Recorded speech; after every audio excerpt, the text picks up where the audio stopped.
For the first time in 6 weeks, the Patriots have a win, 30-27 at the buzzer against the Jets. And a win is a win, of course. But for the Patriots, 10-point favorites heading into that game, to win on a field goal at the end was, a little bittersweet now that you're kind of coming off of that initial joy and euphoria of hitting the field and getting that victory. Yeah, not many style points for just squeaking by the absolute worst team in the NFL.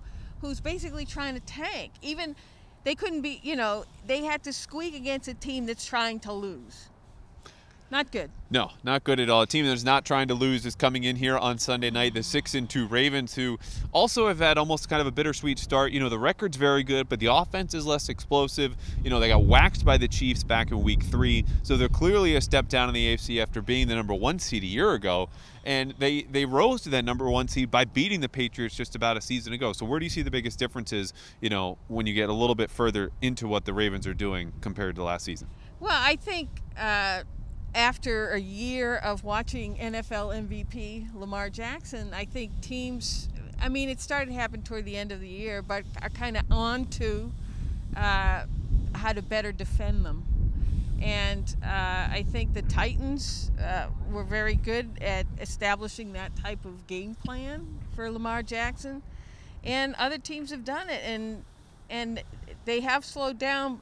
But, they're still I think they're averaging like 170 yards per game on the ground. So there's slowing down a lot and then slowing them down a little bit.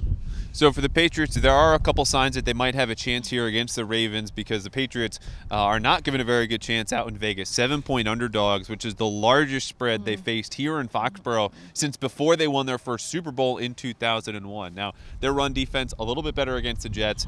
Could get healthier with defensive tackle Lawrence Guy, limited in practice on Wednesday. They had 18 players limited. So largely, the roster's getting better in that everyone's at least at practice, but we don't know how that'll shape up. And the Ravens are a little bit more predictable, too. I wrote about this on Wednesday in terms of how they're handling things. Teams are actually forcing Lamar Jackson to keep the ball, but he's only averaging about 4 yards per carry, which is very manageable if they keep the big plays away.